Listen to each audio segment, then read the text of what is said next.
Hello everybody! Razorblade Mango here, and welcome to the video about Ubisoft's E3 2018 conference, and my thoughts on them. So, Ubisoft, fuck, that was boring. Just, let's just get to the games. So, the first thing they started was Just Dance 2019. No, Ubisoft. We were joking when we said you should start with the Dancing Panda. We didn't think you were actually going to start with the Dancing Panda. We were joking. So, that was that. That was 5 minutes. I could just not look at the TV and Actually, you know what? I'm grateful they started with this because I want to give a special shout out to the idiots at YouTube and Google for completely fucking up the YouTube PS4 app to freeze a lot during live streams. Thank you for doing that. Thank you for doing that the week of E3.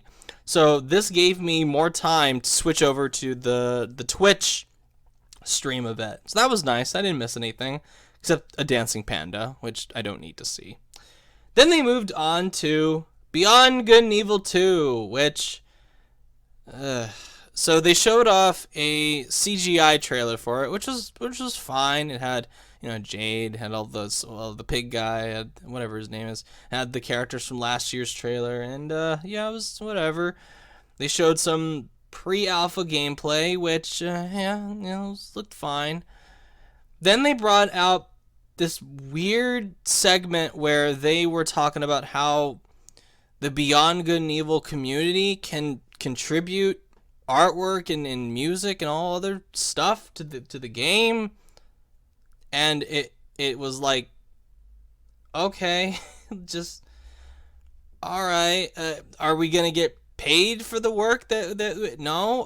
Okay, well, guess not. Guess not, fucko. Too bad.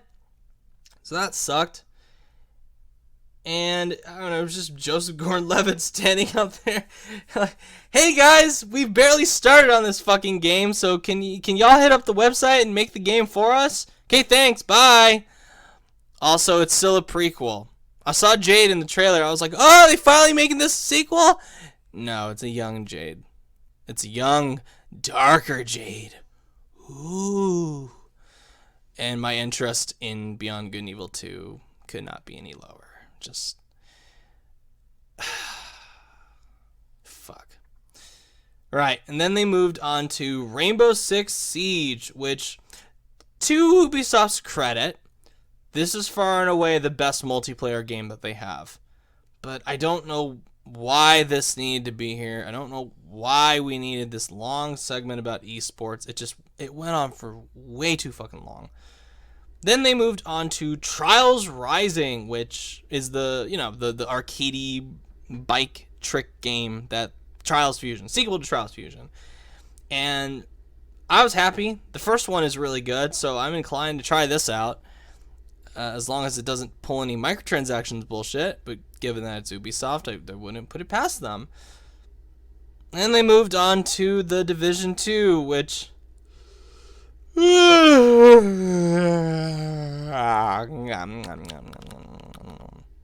still looks boring as shit. Not interested. Then they moved on to, what was it, Donkey Kong DLC for Mario plus Rabbids with some long ass mini concert from Grant Kirkhope. They couldn't even get David Wise to do it. I know Grant Kirkhope is this composer for the Rabbids soundtrack, but it's like, I don't know. It just, whatever. This is why I watch E3 conferences. To watch live musical numbers like Just Dance and that embarrassing rock shit from Bethesda's conference. And now this. And this is coming from somebody who loves Grant Kirkhope. But I did not want to see this shit.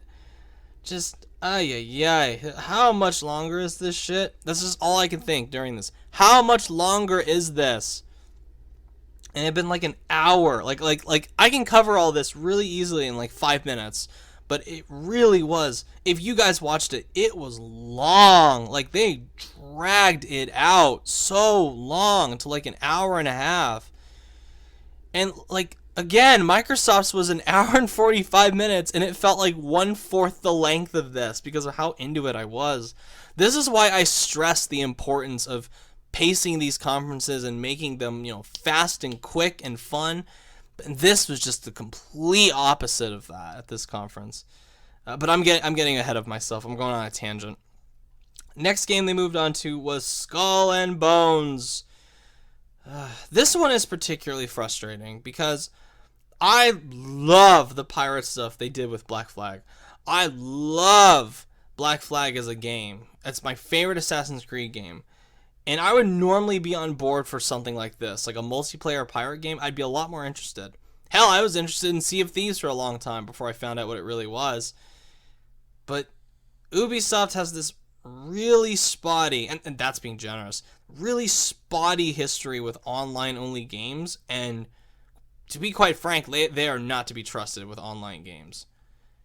And I can't believe the people that were like hooting and hollering about this game, going like, this looks so great. And it was like, have you people already forgotten how bad For Honor's netcode was when it launched? How badly the peer-to-peer connectivity fucked the game up for months on end? How buggy it was, how glitchy it was, how laggy it was. It was just, oh man, just no. And I feel like that's going to be the same fate with the Skull and Bones. And that just crushes my heart. Plus, I can already see where this is going to be stuffed to the gills with microtransactions. I can see it. There's already a thing in the game called a legendary chest. And I'm thinking, oh no. There it is. There it is. The cosmetic only DLC that they're going to get praised for. The cosmetic microtransactions are going to get praised for. Such a waste of potential in my opinion, because I could really get into this as much as I'm bagging on it. It's just, if it was under Sony, I'd be a lot more interested, but under Ubisoft, just no thank you. Then they moved on to Transference, which is this weirdo VR sci-fi game made by Elijah Wood, and it looks kind of like a trippy ass PT. Okay, I mean, I'm not going to run out and buy a VR for this, but at least it's something different from Ubisoft, so that's something. Speaking of something different, they moved on to Starlink, which is that toy-to-life game they talked about last year that I couldn't give less of a fuck about.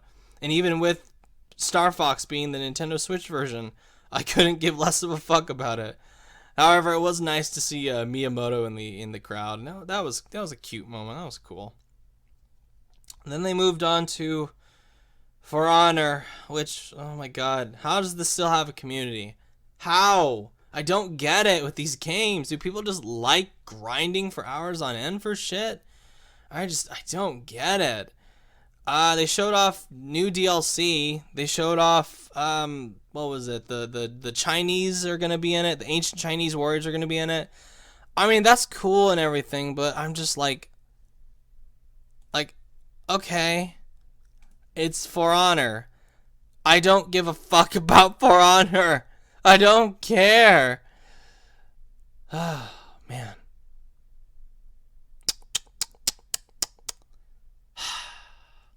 Fuck. Then they moved on to The Crew 2. I honestly keep forgetting this game even exists. Seriously, it's coming out at the end of the month, people. Pre-order now. Buy the gold edition, please. Oh, thank Christ, this is over. Then they moved. Finally, they saved the best for last. I'm not being facetious. They saved the best for last, which was Assassin's Creed Odyssey. And I can't believe I'm about to say this, but I kind of loved what I saw. Because a lot of people were complaining that, oh, this isn't Assassin's Creed. Where's my Assassin's Creed? Well, to be frank, the further this franchise moves away from its roots, the happier I am. Get rid of the dull, semi-stealth crap. Get rid of the nonsensical, idiotic future storyline. Get rid of all that bullshit. Just make it a straight-up RPG like they're doing now, and I will be happy. I will be good to go. And that seems to be what they're doing with Odyssey, which that's great. I am totally on board for that. And like it's got like dialogue options, it's got romance options, it's got a beautiful setting. Oh my god, ancient Greece looks amazing. Why haven't they done this sooner? Good combat. I mean, I'm not gonna be playing this when it comes out, just because it's coming out at, like the busiest fucking time of the year. But it really surprised me. Like I gotta be honest, it looked shockingly good. And I watched it separately from the conference because you could think like, oh, like thank God, like I was so bored during most of the stuff that maybe something remotely lightly interesting would get kind of amplified in my head. But no, like separated from the conference, it looks really good, and that's shocking for somebody who was like, oh, for fuck's sake, they're doing another one of these. God damn it! Like to me, this already looks much more interesting than Origins. So I might pick up Odyssey when it not when it comes out, but later on down the road next year when it's on sale and the gold edition. I can get everything, for cheap. And that's great. And that was Ubisoft. Jesus Christ, that was a fucking waste of time. A colossal. Oh god, I'm yawning just thinking about it. Colossal fucking waste of time with that one. Again, can these fucking conferences please take a hint from Microsoft and keep their shit direct and focused and not filled with bullshit? I don't watch E3 to have boring people talk for minutes on end about their game instead of just actually showing me the fucking game. I don't watch E3 for musical numbers or mini concerts. I don't. Just give me the fucking games, please. And it's just... The thing about Ubisoft this year that really bothered me is like people seem to have it in their heads again that Ubisoft is like their friend, Ubisoft is really improving, but I don't think they have. I think they're kind of sneaking away from like some of the more insidious shit, but I still think they're a really shit company. Like I think they are not as bad as EA, not as bad as Activision, not as bad as Warner Brothers, but they're still bad. They're still really goddamn bad. And I think people are forgetting like the bullshit that they've pulled in the past with like, well, just recently with like DRM and the microtransactions and how crappy they treated the community with For Honor at launch. It's just, I don't trust Ubisoft with any of these games. Even the ones that looked good, I don't trust them until they come out and I know it's not filled with bullshit. So it was a mix of light cringe and super boredom this year. Just maybe only Odyssey and Trials Rising were the highlights. We didn't even get Splinter Cell. That pissed me off that we did not get Splinter Cell. I waited the whole end of this fucking... I watched the whole fucking thing and I didn't get my Splinter Cell. Thanks! Thanks, Ubisoft. Everything else was just dead in the fucking water besides Odyssey and Trials Rising. Just such a bad conference. Fuck, it was long. Fuck, it was boring. Final grade, D+, Ubisoft, fuck's sake. Ugh. I'll see you guys next time. Let me know what y'all thought of Ubisoft. Bye.